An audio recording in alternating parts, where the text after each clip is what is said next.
오늘은 성탄절입니다. 그리스도께서 이 세상에 오신 날을 감사하고 기억하는 날입니다.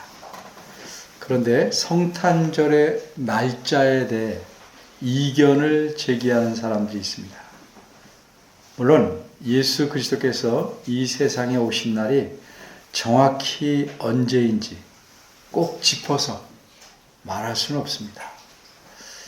어떤 견해를 따르면 양을 치는 목자들이 찾아왔으니 들판에 풀이 있을 때다. 따라서 겨울이라기보다는 봄이었을 것이다. 라고 주장합니다. 설사 그렇다고 해도 정확하게 몇 월 며칠인지는 알 수 없습니다. 또 어떤 이들은 이러한 극단적인 주장을 하기도 합니다. 어떤 주장입니까? 12월 25일을 크리스마스로 지켜서는 안 된다 하는 주장입니다. 게다가 이렇게 극단적인 주장을 하는 이들은 이런 견해를 덧붙입니다. 어떤 견해입니까? 12월 25일은 로마 시대에 태양의 태어남을 축하하는 축제일이었다 라는 견해입니다. 그러면 여러분의 생각은 어떠합니까? 12월 25일을 성탄절로, 크리스마스로 지켜야 하겠습니까? 지키지 않아야 하겠습니까?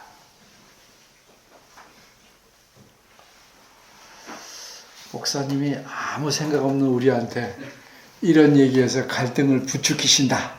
이렇게 생각하시지 말고 잘 생각해 보셔야 합니다. 제가 전에도 여러분에게 여쭈어본 질문이 있습니다. 그중 하나는 이런 것입니다. 진실한 사람은 거짓말을 하지 않는가?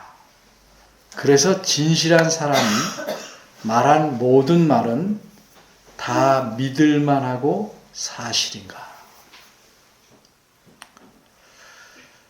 위에 극단적인 주장을 하는 사람은 개인적으로 제가 알기로 신실한 목사입니다. 진실한 사람이라면 적어도 의도적으로 남을 해치려고 거짓말을 하지는 않을 것입니다. 그러나 진실한 사람일지라도 모든 것을 다 알 수는 없고 또 그가 내리는 모든 판단이 항상 다 옳을 수는 없습니다. 그러기에 진실한 사람일지라도 자기가 잘못 알고 있으면서도 사실이라고 착각해서 말할 수도 있고 다른 사람에게 들은 내용을 확인도 해보지 않고 사실로 받아들여서 사실로서 말할 수도 있습니다. 이처럼 진실한 사람일지라도 사실이 아닌 것을 사실이라고 의도적은 아니라 할지라도 말함으로써 거짓말을 할 수 있습니다. 그러면 우리는 남의 말을 들을 때 어떻게 해야 옳겠습니까?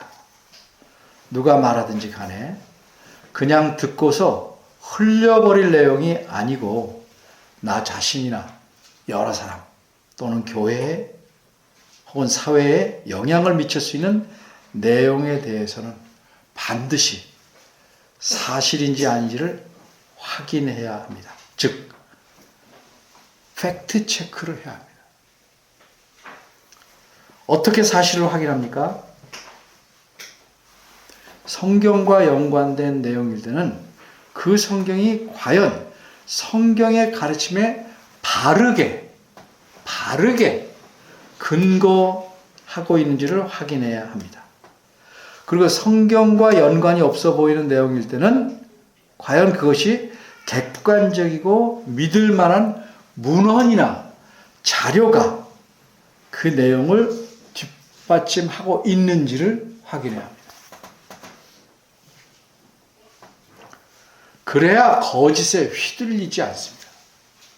그리고 거짓을 사실로 알고 또 거짓을 퍼뜨리지 않는 것입니다.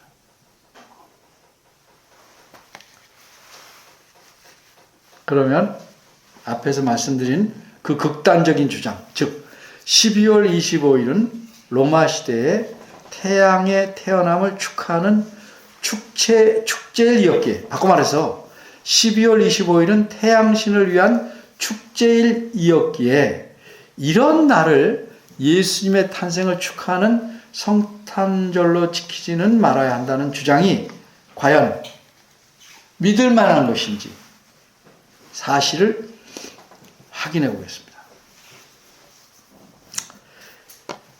영국의 유서 깊은 대학 중 하나인 옥스퍼드 대학의 출판부에서 2005년에 내놓은 전문가들이 그 안에 해당 내용들을 다 쓴 그걸 묶어서 만든 옥스퍼드 기독교 교회 사전이 있습니다.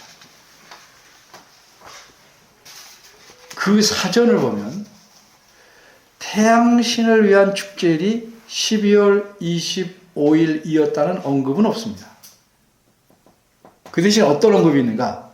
12월 25일을 성탄절로 삼은 것은 오히려 태양신을 위한 축제를 반대 또는 거부하기 위해서 그런 것이다 라고 338쪽에 말합니다. 이러하니 위에서 말한 극단적인 주장은 비록 신실한 목사님들이 말했다 할지라도 합당한 근거가 없는 또 한쪽만 말한 주장에 불과합니다. 이제는 제가 말씀드린 내용을 좀 더 들어보시기 바랍니다. 예수 그리스도께서는 분명히 모친 마리아를 통해서 사람으로 태어나셨습니다. 그러나 정확한 생일을 후대 사람들은 알지 못합니다. 하지만 교회가 예수 그리스도의 탄생을 감사하고 축하하려고 합니다. 그러면 정확한 생일을 모른다고 해서 축하하지 않는 게 좋겠습니까? 아니면 아무 날이고 그때그때 매년 상황에 따라 정해서 축하하는 것이 바람직하겠습니까? 어떤 날 하루를 정해서 축하해야 한다면 우리는 어떻게 하는 것이 가장 자연스럽고 바람직하겠습니까? 기독교는 그래서 주후 4세기에 콘스탄틴 황제가 즉위한 이후로 동방정교회를 제외하고 로마 교회나 개신교나 모두 줄곧 12월 25일을 성탄절로 지켜왔습니다. 따라서 우리도 이런 거의 보편적인 교회 전통에 따라 12월 25일을 성탄절로 지키는 것이 타당하지 않겠습니까? 이렇게 정한 데는 또 나름대로 이유가 있는데 우리는 그 이유는 말씀드리지 않겠습니다. 그래서 우리는 대다수 교회의 전통에 따라 12월 25일을 예수 그리스도의 탄생을 감사하고 축하하는 성탄절로 지키고 있는 것입니다. 예수님께서 이 세상에 처음 오신 것을 처음 오셨다는 뜻의 한자어를 사용해서 초림이라고 표현합니다.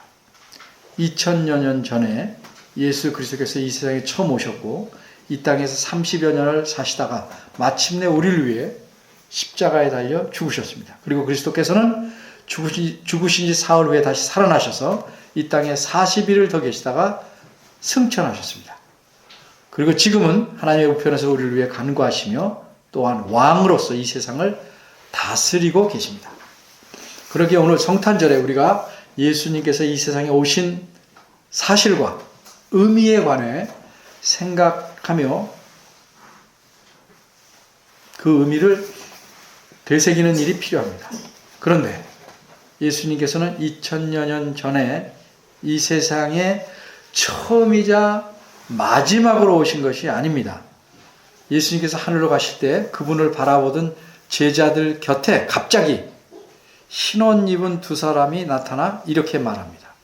여러분을 떠나 하늘로 올라가신 이 예수님께서는 여러분이 본 그대로 다시 오실 것입니다. 이 두 천사의 말대로 예수님께서는 이 세상에 분명히 다시 오실 것입니다. 따라서 오늘은 예수 그리스도의 다시 오심, 즉 재림에 대해 생각해 보고자 합니다. 본문의 의미를 잘 이해하기 위해서 먼저 두 가지를 생각해 보려고 합니다. 첫째, 본문의 구조. 둘째, 본문의 내용. 첫째, 본문의 구조입니다. 본문의 구조부터 생각해 보겠습니다. 이것을 먼저 생각하는 이유는 무엇입니까? 본문의 내용이 어떤 것에 초점을 맞추고 무엇을 강조하는지를 정확히 알기 위해서입니다.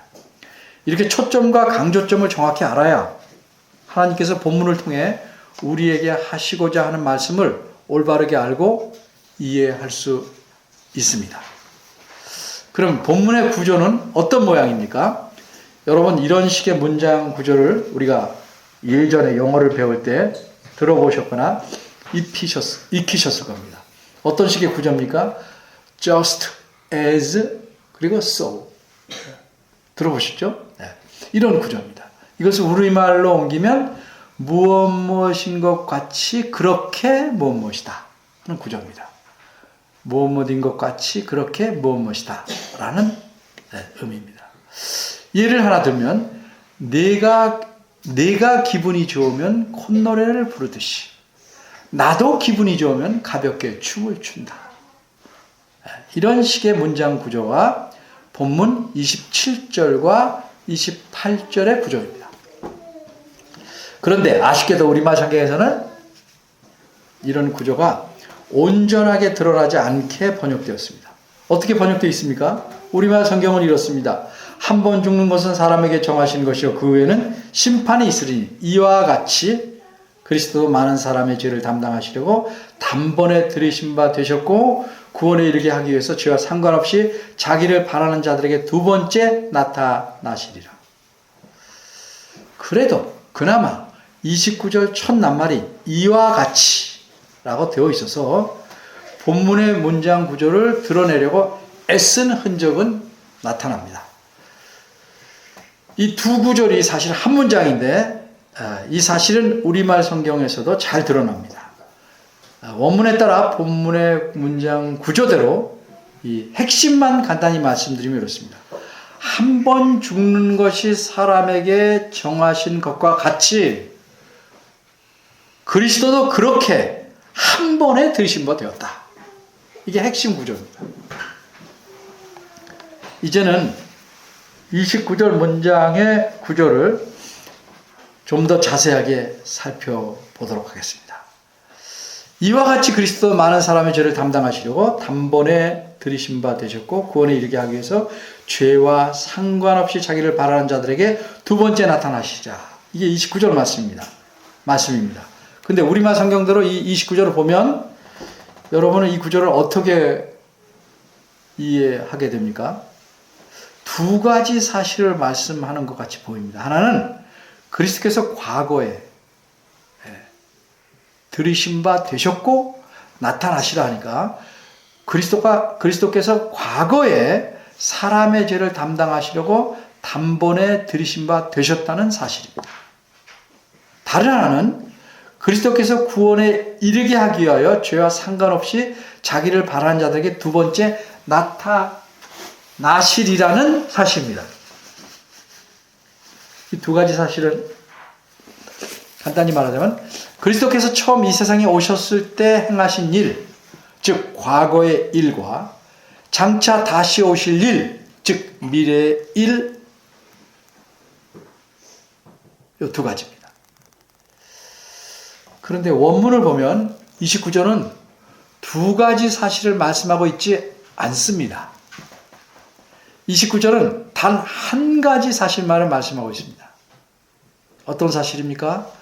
그리스도의 재림에 대한 사실입니다. 그러면 우리말 성경이 잘못된 번역입니까? 그렇진 않습니다. 다만 원문을 번역할 때 그 주어가 되는 그리스도를 꾸며주는 부분이 너무 길기에 이 부분을 서술형으로 표현하였기 때문입니다. 따라서 내용상으로 보면 우리말 성경이 전혀 다르다고 말할 수는 없습니다. 그러면 내용상 우리말 성경이 원문과 크게 다르지 않은데 설교자가 굳이 원문과 다른 부분을 드러내서 원문을 근거로 29절을 말씀을 설명하라는 이유는 무엇이겠습니까? 그 이유에 답하기 전에 먼저 예를 하나 들어보겠습니다. 제가 생각한 예인데 적합한지 아닌지 효과는 잘 모르겠어요. 자, 초등학교 6학년인 큰애가 학교 운동장에서 친구들과 축구를 하며 노느라고 저녁 식사 시간까지 들어오지 않고 있습니다. 분명히 나갈 때는 저녁 먹을 시간까지 늦지 않고 돌아오겠다고 약속하고 나갔습니다. 그래서 아버지는 초등학교 3학년짜리 동생을 시켜서 형을 불러오라고 합니다. 동생은 형을 찾아 학교 운동장에 가서 아버지가 하신 말씀을 이렇게 전합니다. 형, 아버지가 빨리 들어오래. 당장 안 들어오면 저녁 먹을 수 없대. 이 말을 전해들은 형은 이 아버지 말씀을 어떻게 이해했다고 여러분 생각하시겠습니까? 아마도 이렇게 이해했을 것입니다. 지금 당장 집으로 가지 않으면 나는 저녁을 먹지 못하고 굶겠구나. 이렇게 여러분들 비슷하게 이해합니까? 이 앞에 말 안 들으셨어요? 비슷하게 이해하죠? 네. 그런데 아버지가 동생을 통해 전하라고 한 말은 이렇습니다. 그 차이를 느끼셔야 돼요. 빨리 들어오거나 늦게 들어오면 함께 저녁을 먹을 수가 없단다. 내용만을 보면 동생이 전한 말과 아버지의 원래 말씀에는 별로 다른 것이 없어 보여요. 그런데 큰 형의 시각에서 보면 꽤 다르게 들려서 아버지 말씀을 오해하게 됩니다. 어떤 오해입니까? 정리하면 아버지는 가족이 모두 함께 식사하기를 원해서 형에게 빨리 들어오라고 의도해서 말씀한 건데 큰애는 자기가 늦게 들어가면 자기가 저녁을 굶을 수 있다고 생각하게 된 겁니다. 결국 어떤 문제가 생긴 겁니까? 큰애는 다시 말해서 아버지의 심정 마음이 큰애에게 제대로 이해되지 않았고 그래서 큰애는 아버지가 너무 엄격하고 심하다고 느끼게 되는 문제가 생긴 겁니다. 이런 게 쌓이면 어떻게 되겠습니까? 아버지하고 관계가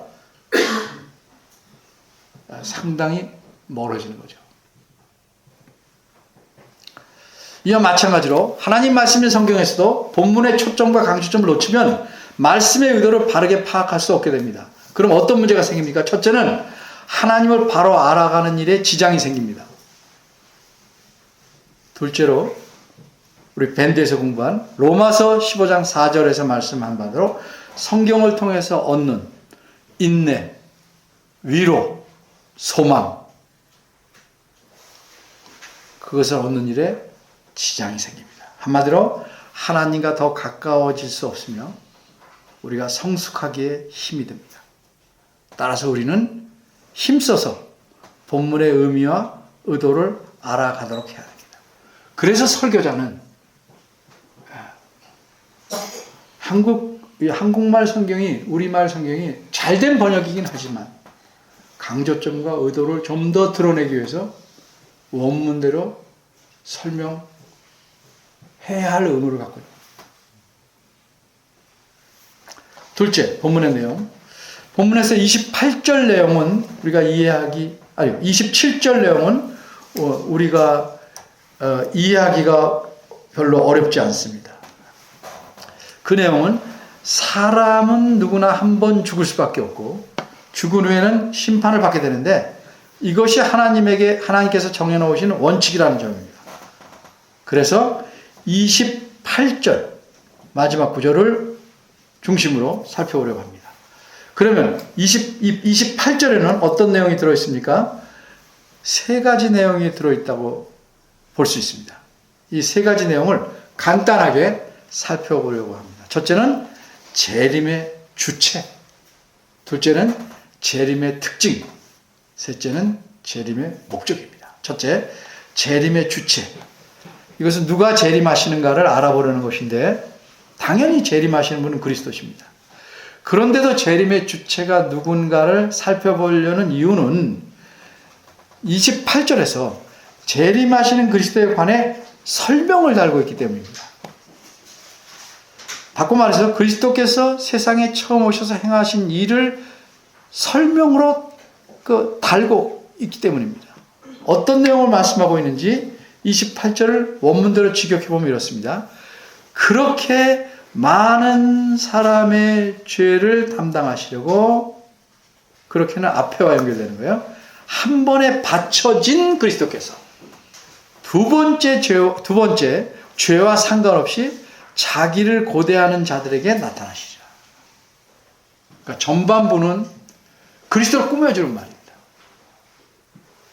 이 말씀에서 우리가 알 수 있듯이 그리스도를 꾸며주는 표현은 많은 사람의 죄를 담당하시려고 한 번에 바쳐진 이라는 표현입니다. 이 표현이 무슨 의미인지는 우리가 넉넉히 알 수 있습니다만 이미 히브리서 기록자가 이 본문 앞에서 그 의미를 알려준 내용이 있습니다.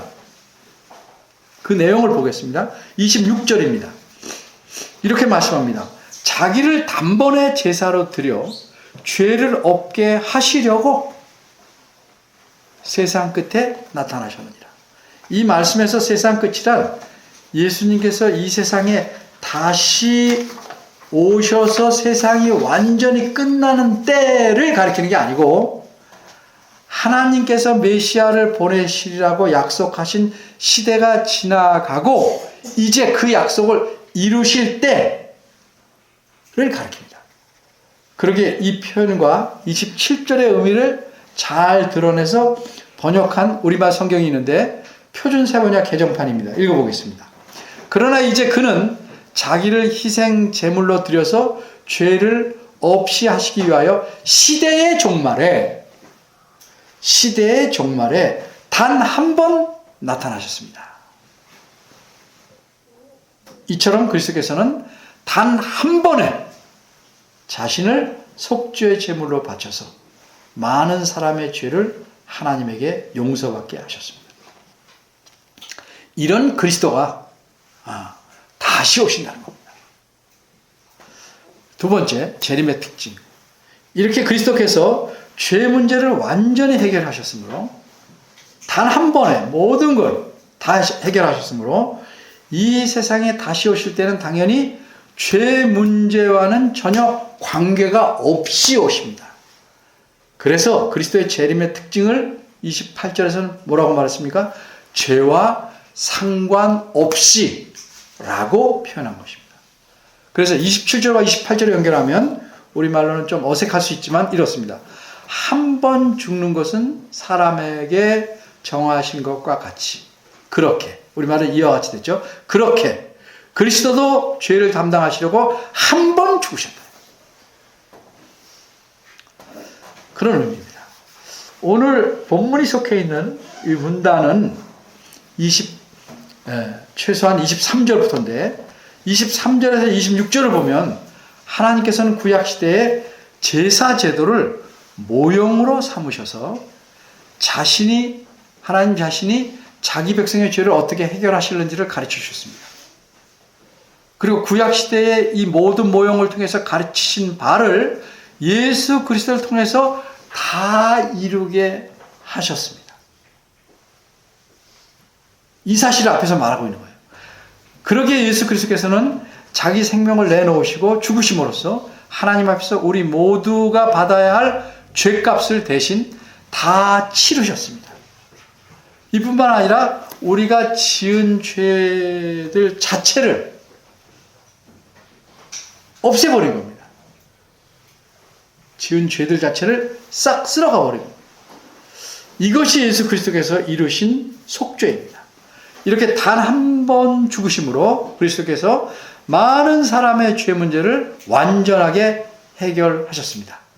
그러기에 그리스도께서 다시 오실 때는 죄와는 전혀 상관없이, 다시 말해서 죄 문제가 아직 좀 덜 해결되었기 때문에 다시고 미진한 부분을 마저 해결하려고 오는 것이 아니라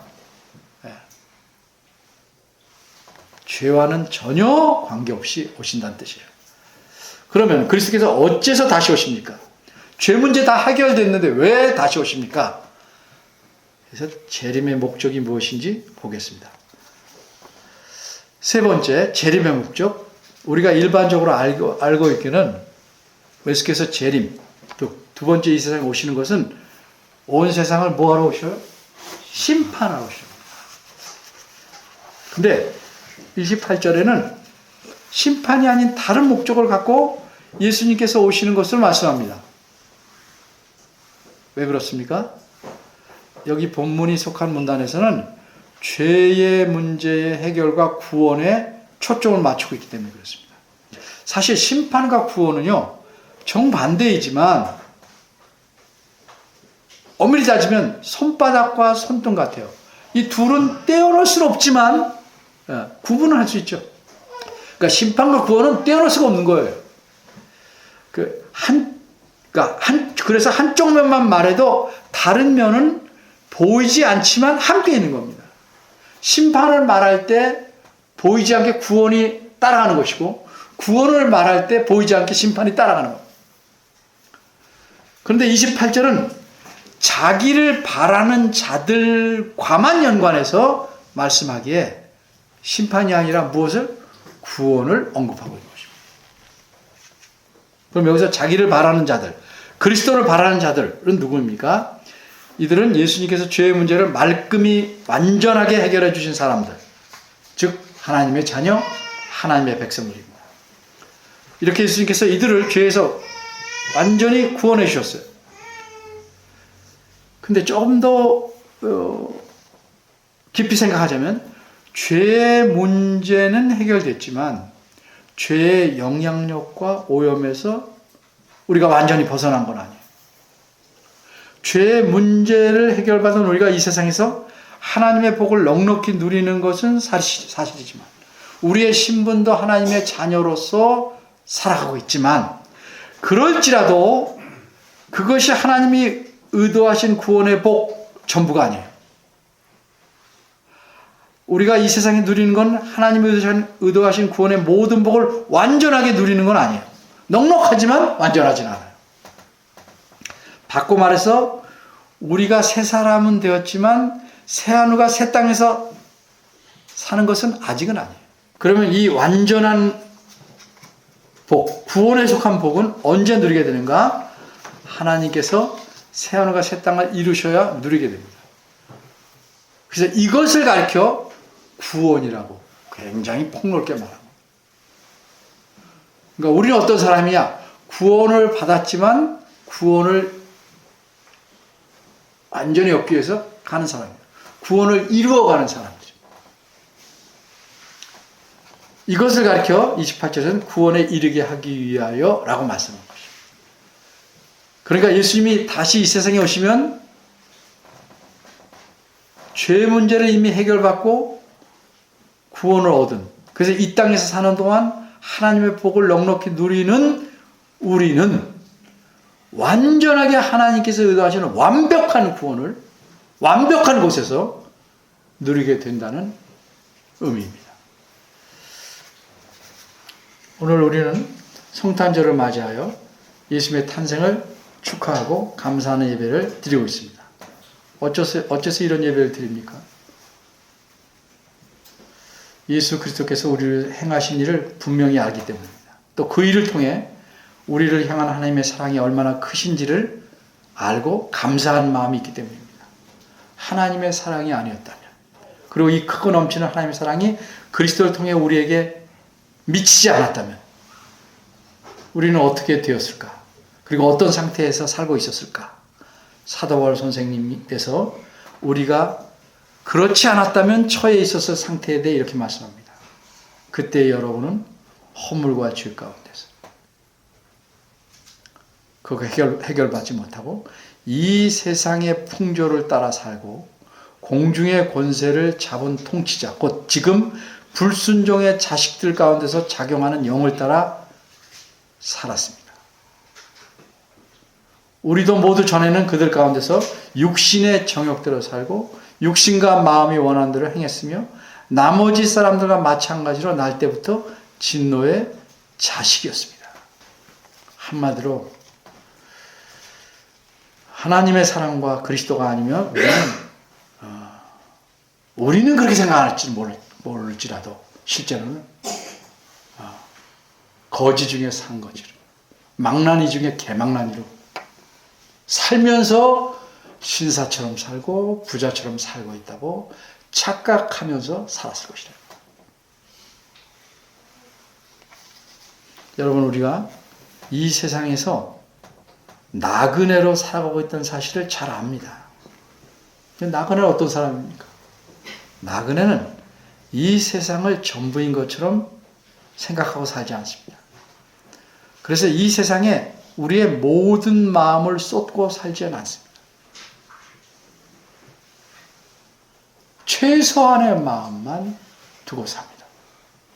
왜? 이 세상에도 성실히 살아야 되니까. 그래서 나그네는 이 세상이 추구하는 것을 쫓아가지 않습니다. 이 세상의 정신을 따라 살지 않습니다. 나그네는 돌아갈 것을 항상 생각하고 돌아갈 날을 기다리고 그곳에서 우리를 기다리시는 주님을 만나기를 고대하며 삽니다. 적어도 그리스도의 재림에 대한 기대와 소망이 있다면 이렇게 살아야 합니다. 근데 왜 그렇게 살지 못할까요? 그것과 비례해서 그리스도의 재림에 대한 열망이 적기 때문입니다. 사도 요한은 요한계시록 마지막 부분에서 예수님께서 하신 말씀을 듣습니다. 뭐라고 말씀하셨습니까? 내가 진실로 속히 오리라. 그러자 이 말씀에 대해서 그는 어떻게 반응합니까? 너무 속히 오시면 안 되는데. 갑자기 뜬금없이 무슨 말씀이지? 이렇게 반응하지 않습니다. 듣자마자 이렇게 말합니다. 아멘! 주 예수여 오시옵소서. 여러분은 그리스도의 재림에 대해서 어떤 기대, 어떤 열망을 갖고 계십니까? 그리스도의 재림에 대해서, 다시 오시는 사실에서 열망은커녕 작은 불씨도 간직하지 못하고 살아가고 있다면 그는 아무리 신앙이 있는 차에도 그리스도인이 아니거나 매우 초라한 가난한 그리스도인일 것입니다. 부디 그리스도께서 다시 오실 날에 대한 기대와 소망을 잘 간직하고 키워가시면서 뜨겁게 하시면서 살아가시기를 바랍니다. 기도하겠습니다. 하나님, 우리에게 그 큰 사랑, 상상도 못한 엄청난 사랑을 쏟아부으신 하나님의 은혜와 자비를 감사합니다. 그러나 우리는 자주 잊고 삽니다. 내 손에 무엇이 채워져야만 하나님의 사랑을 감사할 줄 아는 매우 표피적인 신앙 태도를 갖고 있는지 모르겠습니다. 오늘 주의 말씀을 통해서 주님께서 다시 오실 그 사실에 대한 열망을 좀 더 뜨겁게 하기를 원합니다. 도와주시옵소서. 주님을 더 기다리며 사모하며 주님 앞에서 경건하게 살아가길 소원하오니 도와주시옵소서. 예수님의 이름으로 기도합니다. 아멘.